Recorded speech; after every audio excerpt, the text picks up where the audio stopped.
Bem, foi uma partida. O primeiro tempo, acho que dentro daquilo que eu esperava, pelo menos, que era um jogo de mais paciência, de organização, esfriando o adversário. O estádio ficou, inclusive, quase que em silêncio durante boa parte do primeiro tempo. O Flamengo tinha o domínio do jogo, mas aquele velho problema que é muito anterior à chegada do atual técnico, do Tite, né?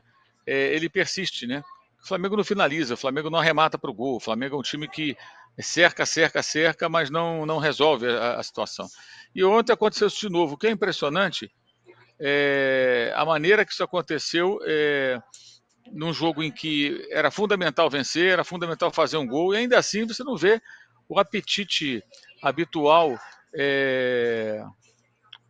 o apetite habitual de um time que precisa vencer, que precisa ter volúpia, né? Faca entre os dentes, sangue nos olhos. O Flamengo não tem. Tudo bem, controlou o jogo, a estratégia era boa, cercou a área, criou chances, mas não finaliza. Final do primeiro tempo tinha uma finalização no gol, que foi logo no primeiro minuto. Sabe? É uma coisa impressionante. Aí no segundo tempo, quando virou do primeiro para o segundo tempo, eu já imaginei o seguinte: agora vai ser desespero. Até comentei lá na Jovem Pan e falei: olha, a partir de agora o Flamengo tem um inimigo que é o relógio. No primeiro tempo você ainda tem tempo para você trabalhar. Então você pode ter mais paciência. Quando virou o placar 0-0, a cada minuto que passa aumenta a ansiedade. E o Tite fez muitas bobagens no decorrer do jogo, né? As substituições, as trocas, a maneira como o time foi se comportando, virou um jogo aleatório. Entrou no momento lá que o Peñarol saiu um pouco para frente para o ataque, virou uma trocação. Ele percebeu que o lado esquerdo do Flamengo, lado direito, aliás, ficou mais frágil, porque o Plata recompõe, o Varela marca mais. Quando entrou o Wesley, o Flamengo tinha um corredor ali naquele setor, o Peñarol começou a agredir mais, começou a forçar o jogo por ali, a torcida cresceu, o estádio mudou a atmosfera, e a coisa foi se arrastando, o Flamengo tentando de forma totalmente desorganizada um gol que poderia acontecer circunstancialmente, mas sem a estrutura que o time teve no primeiro tempo. Ele não conseguiu manter no segundo. E muito em função do fato de não ter conseguido marcar um gol. Se faz um gol e iguala as coisas, poderia ter tido tranquilidade. E não dá para entender duas coisas, na minha opinião. Uma, a entrada do Gabriel. O Gabriel não tem condição, gente. Quando as pessoas vão se convencer disso, ele não tem condição. Ele é uma figura nula dentro de campo. Absolutamente nula. Ele não participa do jogo. É uma caricatura. E aí você tem o Gabriel em campo e a explicação do Tite, que é uma espécie de fuga de responsabilidade. Ele fala, se coloca o Gabriel, reclama, se não coloca, reclama. Eu concordo, de fato isso acontece. Só que ele é o técnico, cabe a ele colocar o jogador, não porque reclamam ou porque não reclamam, e sim porque deve ou não deve colocar, porque tem ou não tem condições. E ele colocou o Gabriel na carteirada, do nome, para fugir de uma responsabilidade, que seria não colocá-lo em campo, se eventualmente o gol não sair, falar, não coloquei porque não está em condições, eu acho que ele não ia acrescentar. Ele não teve coragem de sustentar isso, então ele se livrou do problema, de certa forma, colocou em campo, olha, tá aí, eu coloquei, não aconteceu nada. No fundo é isso, a mensagem que fica é essa, sem usar essas palavras exatamente. E não entrar com o Alcaraz, um jogador de quase 20 milhões de dólares, recém-contratado, 21 anos, jogador vigoroso, jogador brigador, jogador que chuta. O Alcaraz é um chuta-chuta, gente. É um cara que abriu e bate pro gol. Ele tem essa característica. Ele não colocou o cara no jogo. Aí, quando o Fabrício Bruno precisa sair, ele coloca o Davi Luiz, que foi jogar de atacante. Porra, então ficasse com um zagueiro, colocasse o próprio Alcaraz.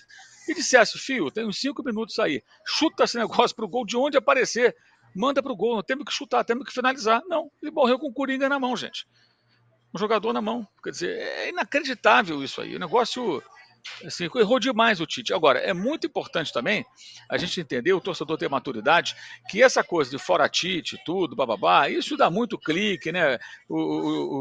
A Flávia Mimi cresce, os haters do treinador, mas se você quer o bem do clube, entenda que o problema é muito maior. Ele vem da diretoria, obviamente, passa pela comissão técnica atual, como outras também já erraram. Mas e os jogadores? O que explica a Arrascaeta se arrastando? Há quantos anos esse rapaz se arrasta?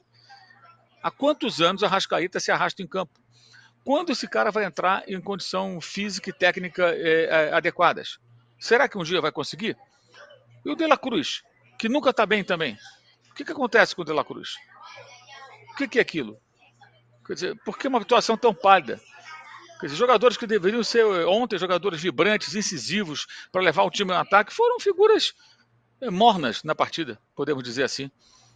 Então tem muita gente com responsabilidade de colocar a culpa só no técnico e repetir o mesmo erro de sempre. Que você vai colocando a culpa do técnico, o técnico é demitido, recebe uma poupuda multa, vai cuidar da vida dele, aí você traz o outro, e o outro, e o outro, e o outro. Há quanto tempo está assim? Será que ninguém vai perceber que o problema, por mais que o técnico erre, não é só ele, por mais que o São Paulo tenha errado no passado, o erro foi só o São Paulo, foi só o São Paulo que teve problema, os jogadores não falharam, os 3 gols de cabeça do Olímpia foi só culpa do São Paulo, foi só, mais ninguém teve culpa, só ele. O não aproveitamento de chances criadas, as finalizações, é culpa do São Paulo, é culpa do Tite, é culpa do Paulo Souza, é culpa de quem? Quem é que está em campo, que tem a chance e abre? Por que o Gerson, que faz uma temporada tão boa, dá um toquinho para trás quando está de frente para o gol? O que explica aquilo? O que explica o Plata, que é recém-chegado, não finalizar aquela bola no primeiro tempo, hesitar? É algo que tem que ter uma explicação. E aí cabe ao técnico encontrá-la, junto com os jogadores, cobrando, e a diretoria discutir isso com o técnico. Mas a diretoria parece mais preocupada com as eleições. Eu até ia falar, Léo, né? Tô só completando o que o Mauro falou. Eu também concordo que, tipo assim, as substituições, para mim, foram feitas não só mal feitas, como feitas de forma errada, né? Porque o Tite ele bota o Gabriel e o Wesley entre 15 e 20 minutos do segundo tempo. Nem 10 minutos depois, ele queima a segunda parada botando o Ayrton Lucas. Ou seja, você fica com uma parada só depois para fazer uma substituição, né? Então, por que não botou o Ayrton Lucas então antes, né? E aí, numa segunda parada, você arrisca e deixa uma terceira parada para de repente você consertar. É o que o Mauro falou, você quer arriscar, na segunda parada, você bota o Alcaraz, tira o Fabrício Bruno e você recua o Léo Ortiz para a zaga. E você fica com o Alcaraz, que, como o Mauro falou, além de ser a contratação mais cara da história do Flamengo, e é um absurdo, você investe o dinheiro que investe no Alcaraz e não utiliza um jogador nesse jogo, preterindo para entrar um zagueiro, e aí você empata, você vira, aí você ainda tem uma parada para de repente, aí sim você botar o Davi Luiz e tirar um meio campista, se for o caso.